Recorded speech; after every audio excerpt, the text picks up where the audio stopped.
Donghei Fat Choi, Food Explorers! Ngayong gabi, sasariwain natin ang kulturang Chinoy habang ipinagdiriwang ang Lunar New Year. And the best way to do it? Isang all-out food fest! Samahan natin si Mike Tan sa kanyang food trip sa oldest fast food in Chinatown. So yung patatim natin, sobrang lambot. And ginagamit ko chopsticks lang, pero tatanggal na kaagad yung laman. Titikman din niya ang bagong flavor ng tikoy na pasok sa tema ng Year of the Dragon. Matamis pero mong may hint ng dragon fruit. Masarap. Ipapakita ko naman sa inyo ang isang no-cook tikoy recipe na pwede nyo rin gawin sa bahay. So gagawa lang tayo ng rolled tikoy. Pero yung rolled tikoy natin, lalagyan natin ng palaman sa loob. Dito sa Duran Farm Agribusiness and Training Center, ipapatakim ko rin sa inyo ang aking original recipe ng lechong conejo. Kasama si Nikki ko, magkape tayo sa The Great Buddha Cafe habang tinitikman ang kanilang mga pambatong desserts. Very generous sila sa kanilang serving ng chocolate. Samantala, bibisitahin ko din si Larkin Castor para ipagluto siya ng kanyang paboritong pork pinagoongan. Tingnan mo yung uso ni Larkin. Basang-basa na. Ito yung masarap.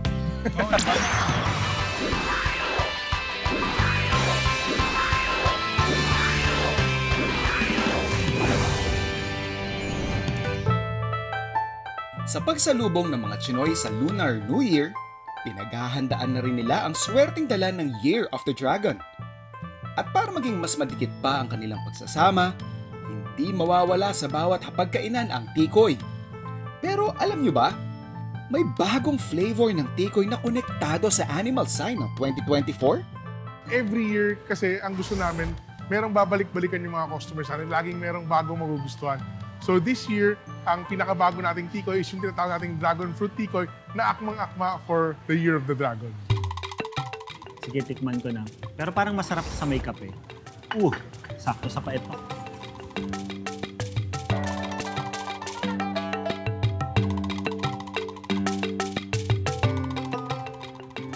Matamis pero mong may hint ng dragon fruit. Masarap. Chef, balita ko nasa farm ka raw. So dahil nasa farm ka, ikakain na lang kita nitong napakasarap na tikoy. Ayan. Happy Chinese New Year! Wow!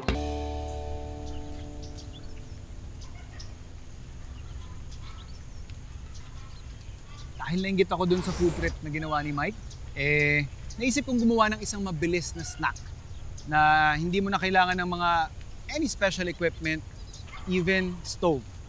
So gagawa lang tayo ng rolled tikoy. Pero yung rolled tikoy natin, lalagyan natin ng palaman sa loob. So whatever is available sa bahay nyo, may peanut butter kayo dyan, may chocolate spread kayo dyan, even savory, pwede nyo itong gawin. So meron tayo dito, isang portion ng tikoy. So we have our board here, may oil na rin ito. Lagyan lang din ng oil yung taas. And kung meron kayong plastic wrap, better. Kasi what we wanna do here is ipa-flatten natin yung ating tikoy. So kung may rolling pin kayo, pwede nyo gamitin. Kung wala man, koboy-koboy na lang, bote, ang ipang-flat natin.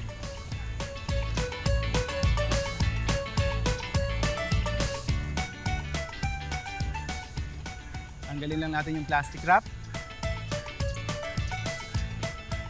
So ito na yung itsura niya.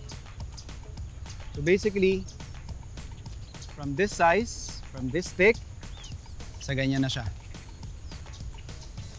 Lagyan lang natin yung isa. Yung minatamis nating red beans.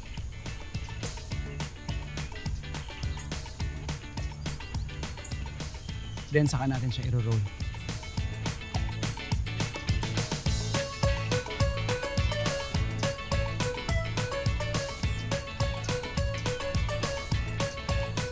Cut lang natin.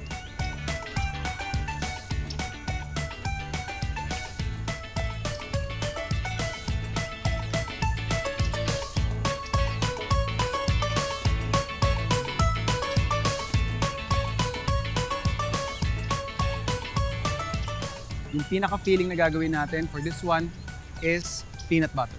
Kagandahan dito, kahit anong trip ninyo, kahit anong gusto ninyong ipalaman, kumbaga, pwede nyong gawin. White chocolate, pwede nyong i-apply.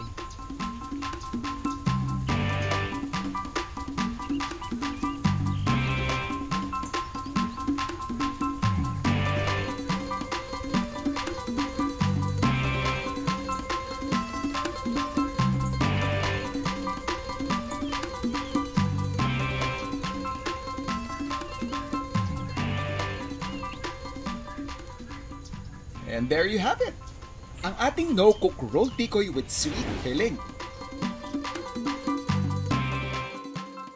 Balik muna tayo sa food trip ni Mike sa oldest Chinese fast food in Chinatown, ang Chuan Ki. Tingin ko sisimulan ko sa Xiaolongbao. Konting trivia nga pala, alam nyo ba mga food explorer, nung lock-in namin sa Love Die Repeat, ito yung laging kinikrave ko, any kind of dim sum or any kind of Chinese food. Kasi para sa akin, ang Chinese food ay isa sa mga complete dish kapag hinain sa'yo. Meron kang meat, meron kang vegetables, mabubusog ka kaagad. Tikman natin. Chicken chinoy. So it's like fried chicken. But different style. Subukan muna natin walang gravy. Alam mong pinag-isipan siya bago siya ihain sa'yo. The chicken is salty, tapos yung gravy niya manamis-namis, so it complements one another. Sarap. Try naman natin tong kiampong.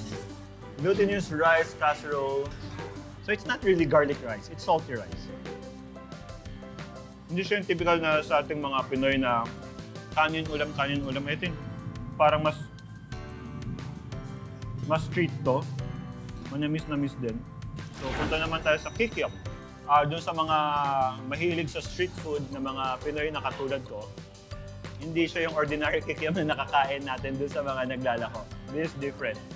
Actually, isa siya sa mga paborito ko sa Chinese food, yung Kikiam. Oh. Yung gusto ko sa Chinese Kikiam, because it's fatty, it's flavorful, tapos nandun din yung meat ng pork. Tapos alam mo kung saan siya ginawa, which is pork. Try natin itong kanilang beef wonton mommy. I think this beef brisket with wonton dumplings.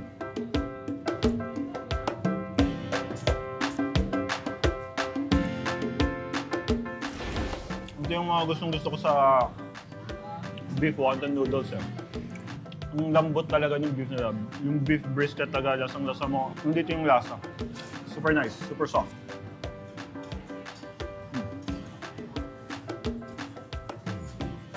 The dim sum. Yung pork. See? That's pure. Hindi ito yung laman lahat. Kala. Subukan naman natin yung patatim nila. Ang lambot oh. Guys, ano yun? Lagyan natin konting sauce.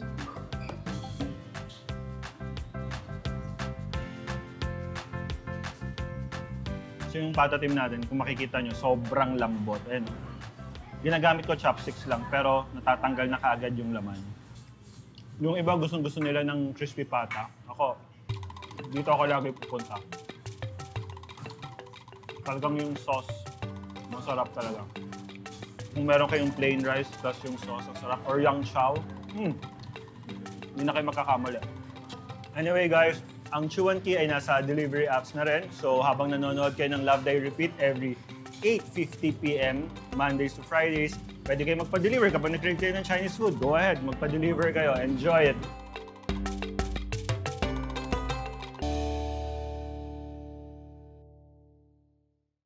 Brother, meron ako syempre pag bibisita ka, di ba? Kailangan may pasalubong. Salamat. Ayan. Bagay na bagay. Oh. Bagay na bagay kasi, yun nga, nabanggit sa akin na isa sa mga favorite dishes mo daw talaga is pork binagoongan, ano? Nakatikim ka na ba ng pork binagoongan tapos yung parang pinaka-side dish mo is mangga? Yun nga yung gusto ko matry kasi di ba pinipare to sa Bagoong, di ba? So di ko pa na-try. That actually makes sense, pero masarap yung contrast. Pero mamaya, yan yung food tripin natin. So, andito na yung mga ingredients natin. Basically, typical. So bro, umpisahan ko na. Pakukuluan ko na siya and then ikaw naman, marunong ka ba sa paghiwa? Marunong naman. Good. Sibuyas lang tsaka kamatis. Okay, sige. Alright.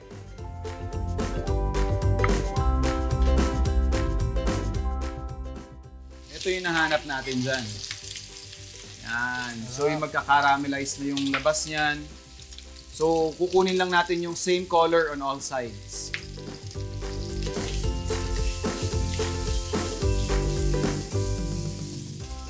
Para lang din mapabilis yung pagka-caramelize ng ating meat, tulungan natin ng konti pang mantika. And at this point, Larkin, wala pa akong sinisisong kahit ano Kasi yun nga, gagawin pa natin yung sauce later on.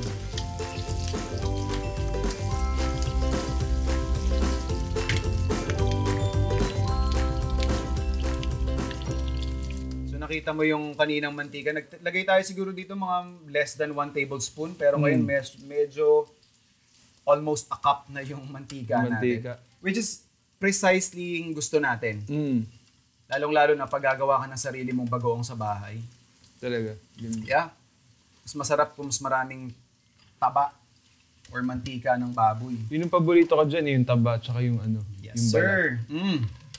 So basically, when I do my homemade bagoong, yung gisado, kailangan meron akong ginger. So, yun nga, ginrate natin kanina. And then, susunod natin agad yung kamatis. Medyo ingat lang kasi nag-aapoy ito minsan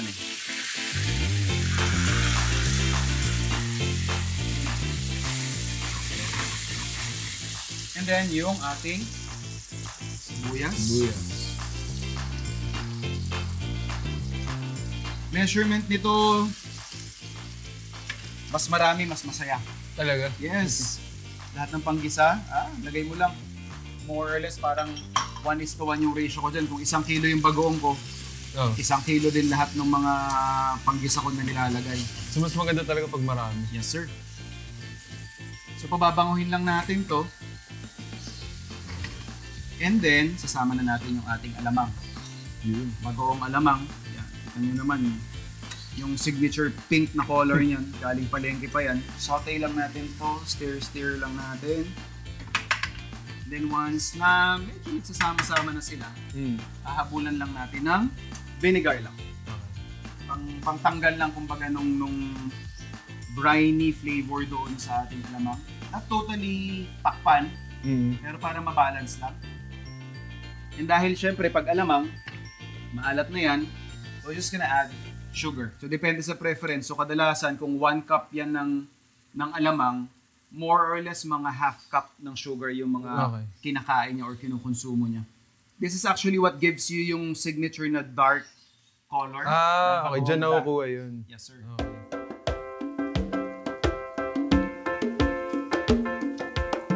Next. Ang sarap. Okay na, no? Ang sarap. So, nangingibabaw pa rin yung alat. Sakto lang yung tamis. Ako kasi ayoko na masyadong matamis. Nawawala yung karakter ng bagoong So more or less siguro mga half cup yung ititira natin dyan. So lagay lang natin yan.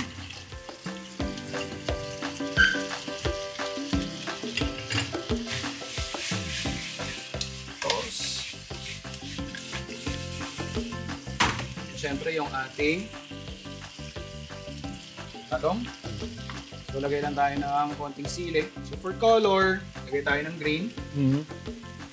Pero ito yung talagang angas. So sabi mo nga, Yung pula. okay ka naman sa manghang. Hilig ko yan. Nice. Nakasundo tayo dyan. Siguro 2, pwede na yan. Para hindi lang pang sa atin. Kumbaga. Ito. Yan.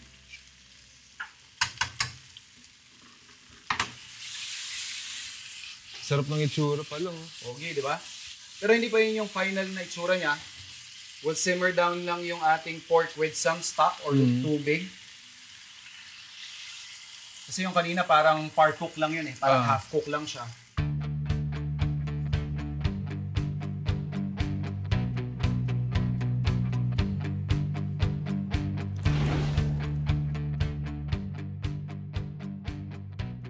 Go! Lagyan na lang natin. Magkakamay na ako, Brad, Go. Cowboy ba yung Sobrang sarap. Kuha niya yung alat na gusto ko. Yung anghang. Yes, sir.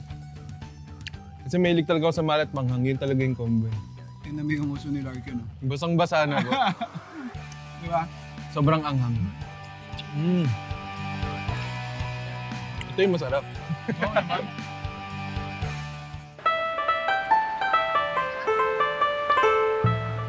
Mga food explorers, kita nyo naman, alas 10 pa lang, ang haba na kagad ng pila. Tanungin natin kung anong meron. Miss, ano pong pangalan nyo? Cyril po. Cyril, ano itong pinipilahan nyo ngayon dito? Sikat daw po yung pagkain dyan na natawag na Xiaolong Bao. Oo. But anyway, bukod dun sa Xiaolong Bao nila, ano pa yung meron? May alam mo kaya? Gusto ko rin po subukan yung mga butchi nila, saka po yung mga iba't ibang klaseng shop. Ano ba yung hopya? Hopya.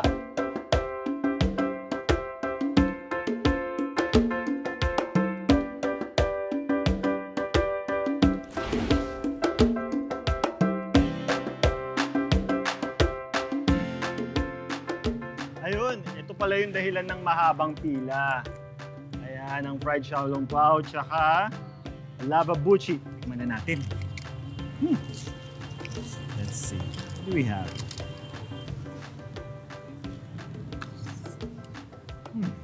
Xiaolong Bao siya na deep fried. May soup sa loob, but this one, kasa soup. So, finry siya, tapos maanghang yung loob.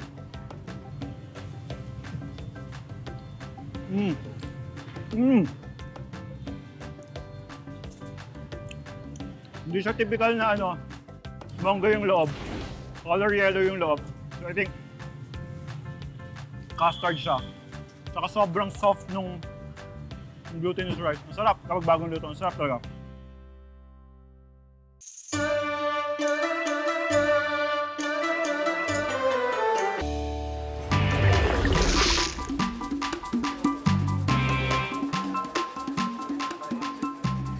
Hello, food explorers! Dahil nandito tayo ngayon sa Binondo for the Chinese New Year, kapag nagsha-shopping ka or naglalakad ka, nagsistroll ka sa Binondo, at nag-crave ka or naiinitan ka, at gusto mo na matamis, dito ka na sa The Great Buddha Cafe dahil marami silang selections dito. Tulad na lang ng mga lava paws, meron tayong choco lava paw. Ayan. Mainit-init pa siya. At very generous sila sa kanilang serving ng chocolate. Moving on tayo dito sa cream cheese na isya nila. Hindi rin siya super sweet. Sakto lang siya. Kaya mo siyang inumin ng mabilisan. At feeling ko, ito yung isa sa favorite ko dito. Sa mga mahilig sa strawberry, this strawberry milk, ang ginamit daw nila dito is talagang fresh strawberries. Kaya hindi ka lugi dito. Lahat dito, makasigurado ka na very well measured para hindi ka maumay agad. For the second batch, meron tayong Hong Kong style na cheesy egg tarts. Tama, sa flaky. Very cheesy rin siya. Gusto ko yung pagka-burnt niya. Not too much. Sarap. Sa loob niya. Itong egg tart natin, best partnered with, siyempre ang kanilang jasmine tea. So dito natin siya binuhos kanina. At makikita niyo na very hot pa siya. Bagong-bago. Isa pa. Sarap.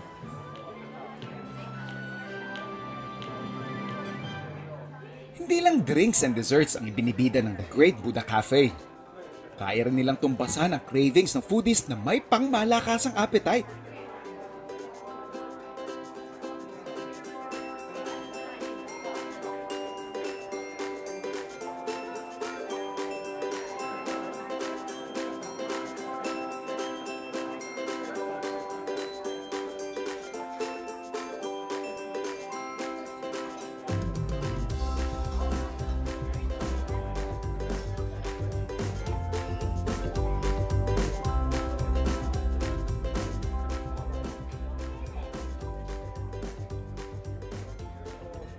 Ang Walang Matigas na Pulis sa Matinik na Misis ay nag-e-air na po. At please continue watching. Every Sunday po yan sa GMA.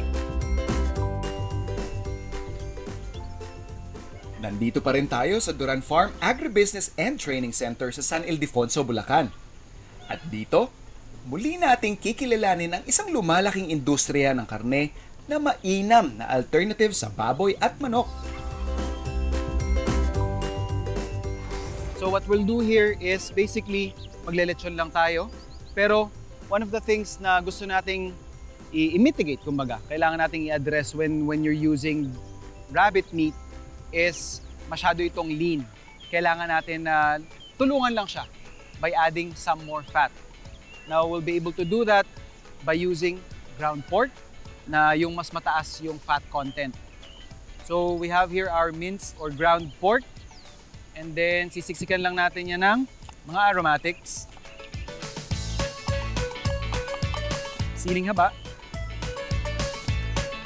So, medyo on the subtle side naman to.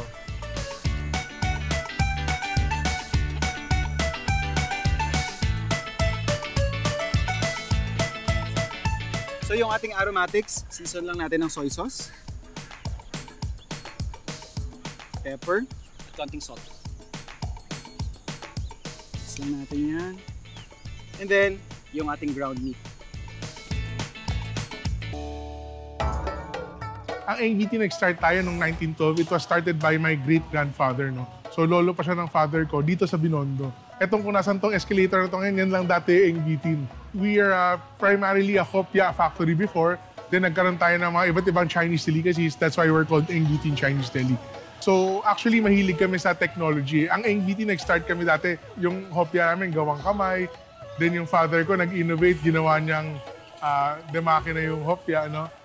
So ganun din kami. We're always into innovation.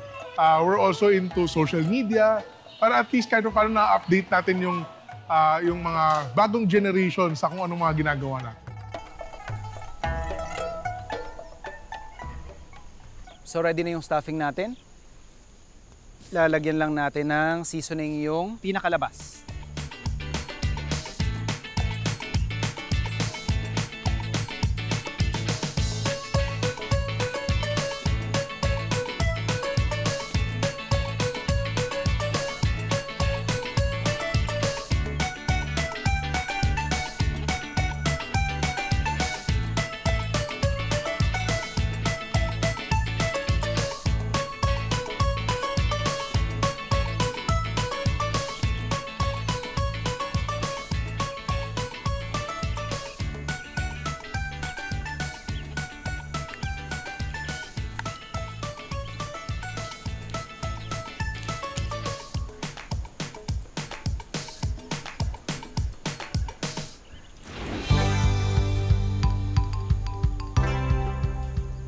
Marami sa mga kasama namin dito sa Farm to Table, first time lang din makakatikim ng rabbit meat.